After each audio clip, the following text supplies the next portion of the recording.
د آل عمران مبارکه سوره چې د قرآن عظیم شان دریمه سوره ده په مدینه منورې کې را نازله شوې ده 200 مبارک آیاتونه لري تلاوت او پښتو ترجمه یې له لومړي آیت څخه اورئ بسم الله الرحمن الرحیم د الله په نوم چې ډیر زیات مهربان پوره رحم لرونکی دی الف لام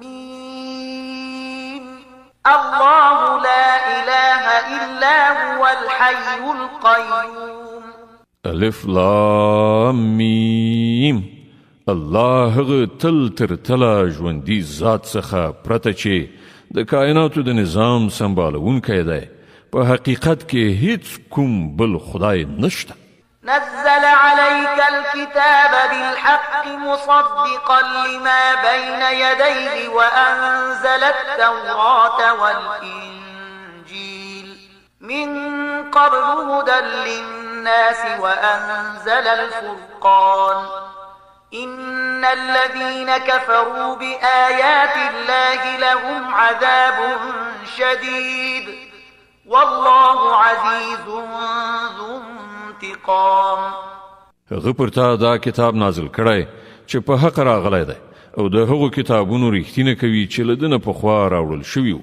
له دې نه مخکې هغه د انسانانو د هدایت لپاره تورات او انجیل نازل کړی دی او هغه محق لیږلی دی چې د حق او د باطل توپیر ښوونکی دی اوس چې کوم خلک د الله د فرمانونو له منلو نه انکار وکړي هغوی به ارومرو په سخته سزا اخته شي الله د بې امانه زور څښتن او د بدو بدله ورکوونکی دی إن الله لا يخفى عليه شيء في الأرض ولا في السماء په ځمکه او آسمان کې هیڅ شی له الله نه پټ نه دی هو الذي يصوركم في الأرحام كيف يشاء لا إله إلا هو العزيز الحكيم دا خو همغه دی چې د میندو په ګیډو کې ستاسې صورتونه چې څنګه یې خوښوي هغسې جوړوي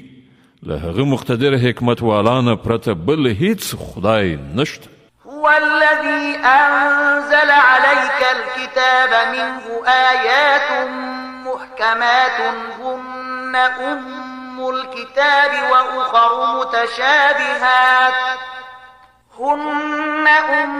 الكتاب وأخر متشابهات فأما الذين في قلوبهم زيغ فيتبعون ما تشابه منه ابتغاء الفتنة وابتغاء تأويله وما يعلم تأويله إلا الله والراسخون في العلم يقولون آمنا به كل من عند ربنا وما يذكر إلا أولو الألباب هماغه خدای دی چې دا کتاب پر تا نازل کړی دی په دې کتاب کې 2 ډوله آیاتونه دي یو محکمات چې د کتاب اصلي بنسټ دی او بل متشابهات د کوم خلکو په زړونو کې چې کوږوالی دی هغوی د فتنې راوړلو لپاره تل په همدې متشابهاتو پسې ګرځي او هغو ته د معنا برابرولو هڅه کوي په داسې حال کې چې د هغو په حقیقي معنا له الله نه پرته بل هیڅوک نه پوهیږي د دې پر خلاف کوم خلک چې پاخه عالمان دي هغوی وایي چې موږ پر هغو ټولو ایمان لرو دا ټول زموږ د رب له لوري دي او رښتیا دا ده چې له یو شي څخه صحیح درس صرف د پوهې خاوندان اخلي ربنا لا تزغ قلوبنا بعد إذ هديتنا وهب لنا من لدنك رحمة إنك أنت الوهاب هغوی له الله نه دا دعا کوي چې پروردګاره کله چې تا مونږ پر سمه لاره خوځولي یو نو بیا مو هیڅکله زړونه مه کږوه مونږ ته د خپلې پیرزوینې له زیرمې نه رحمت را په برخه کړه چې همدا ته حقیقي لورونکی ربنا إنك جامع الناس ليوم لا ريب فيه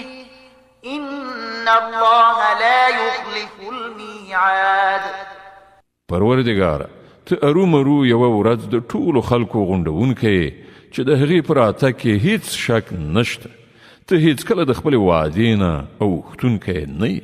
إن الذين كفروا لن تغني عنهم أموالهم ولا أولادهم من الله شيئا وأولئك هم وقود النار.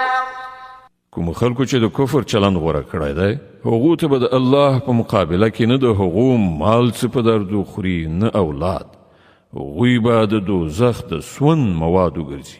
كدأب آل فرعون والذين من قبلهم كذبوا بآياتنا فأخذهم الله بذنوبهم والله شديد العقاب. د هغو عاقبت به همغسې شي لکه د فرعون د ملګرو او له هغو نه د مخکنیو سرکشانو چې د خدای آیاتونه یې دروغ وګڼل.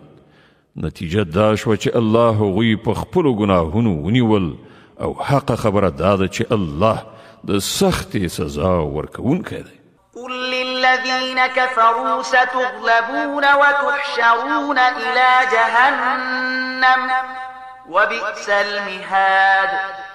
نو اے محمد کوم خلکو چې ستا د دعوت له منلو نه انکار کړی دی هغو ته ووایه چې هغه وخت نږدې دی چې تاسې به مغلوب شئ او د دوزخ لوري ته به په منډه منډه ورشئ او دوزخ ډیر بد استوګنځی دی. قد كان لكم آية في فئتين التقتا فئة تقاتل في سبيل الله وأخرى كافرة يرونهم مثليهم رأي العين والله يؤيد بنصره من يشاء إن في ذلك لعبرة لأولي الأبصار. ستاسې لپاره په هغو دو ډلو کې د عبرت یوه نښه وه چې په بدر کې یوه له بلې سره په جنګ شولې. یوه ډله د خدای په لار کې جنګېدله او بله ډله د کافرانو وه. لیدونکو د سر په سترګو لیدل چې د کفارو ډله د مسلمانانو د ډلې دوه چنده ده. خو نتیجه ثابته کړه چې د الله چې چاته خوښه شي په خپل بری او نصرت ورسره مرسته کوي. د بصیرت خاوندانو لپاره په دې کې ستر درس پروت دی. زين للناس حب الشهوات من النساء والبنين والقناطير المقنطرة من الذهب والفضة والخيل المسومة والأنعام والحرث ذلك متاع الحياة الدنيا والله عنده حسن المآب.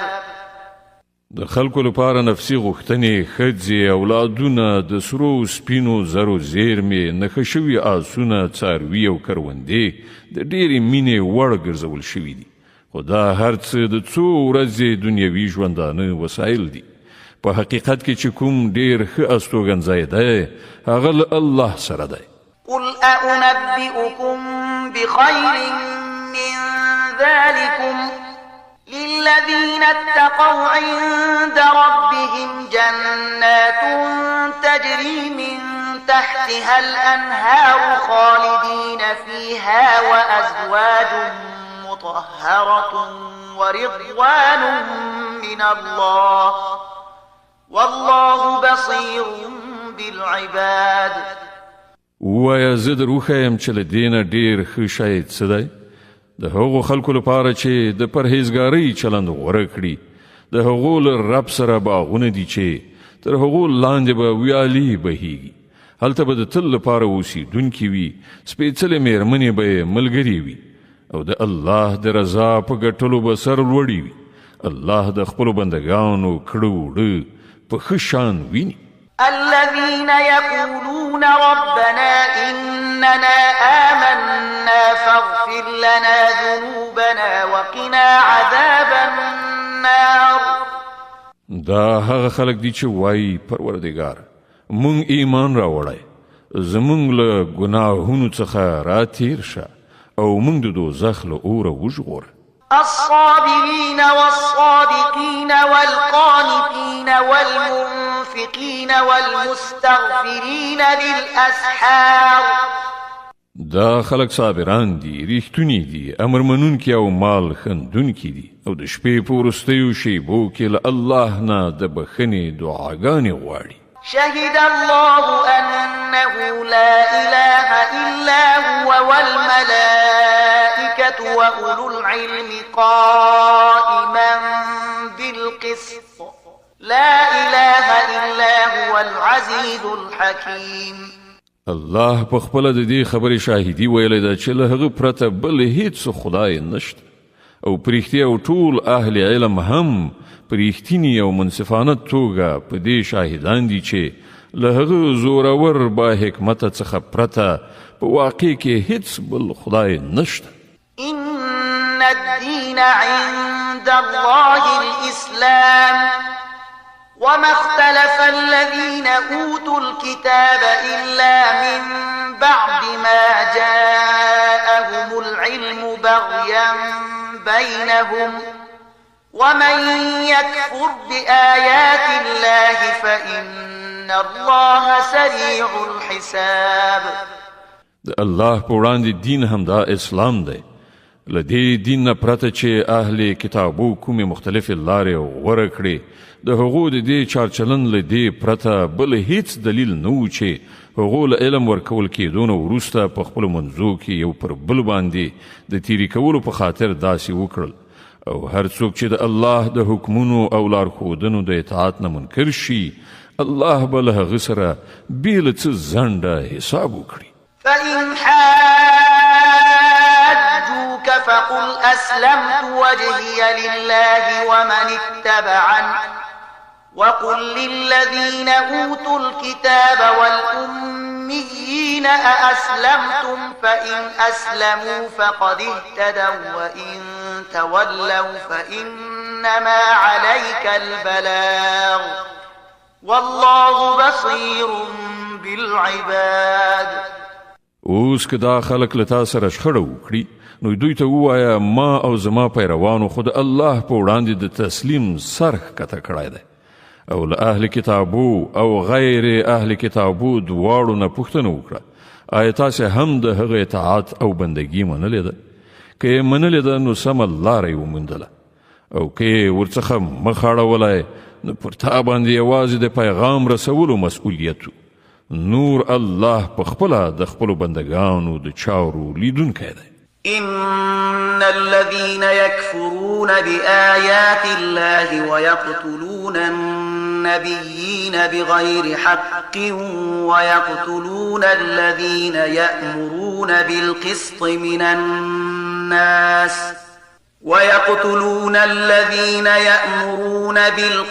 من الناس فبشرهم بعذاب أليم.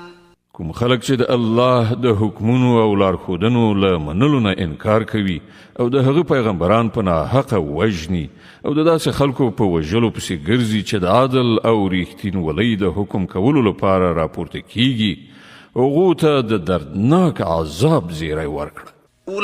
أولئك الذين حبطت أعمالهم في الدنيا والآخرة وما لهم من ناصرين. دا هغه خلق دي چې عملونه په دنیا او آخرت دواړو کې ضایع شول، او د هغو هیڅوک مرستندوی نشته. ألم تر إلى الذين أوتوا نصيبا من الكتاب يدعون إلى كتاب الله ليحكم بينهم ثم يتولى فريق منهم وهم معرضون. تا ندی کتلی کوم خلکو ته چې د کتاب د علم یو څه برخه ورکړی شوی د هغو څه حال دی؟ هغوی چې کله د خدای د کتاب لوري ته بلل کیږي تر څو د هغو په منځ کې فیصله وکړي، نو د هغو یوه ډله ورڅخه په ډډه کیږي او دې فیصلې ته له راتلو څخه ګرځي. ذلك بأنهم قالوا لن تمسنا النار إلا أياما معدودات وغرهم في دينهم ما كانوا يفترون. د هغو دا ډول چلن له دې امله دی چې وایي د دوزخ اور به پر مونږه له سره ونه لګي، او که د دوزخ عذاب مونږ ته راکړل شي هم صرف څو ورځې به وي. د هغو مصنوعي عقیدو هغوی د خپل دین په باب په لویو غلطو انګیرنو کې غورځولي دي. فكيف إذا جمعناهم ليوم لا ريب فيه ووفيت كل نفس ما كسبت وهم لا يظلمون. خو پر هغو به څه راشي چې کله مونږ هغوی په هغه ورځ راغونډ کړو چې د هغې راتګ یقیني دی. په هغه ورځ به هر چاته د خپلو کړو پوره بشپړه بدله ورکړی شي او پر هیڅ چا به ظلم ونه شي. قل اللهم مالك الملك تؤتي الملك من تشاء وتنزع الملك ممن تشاء وتعز من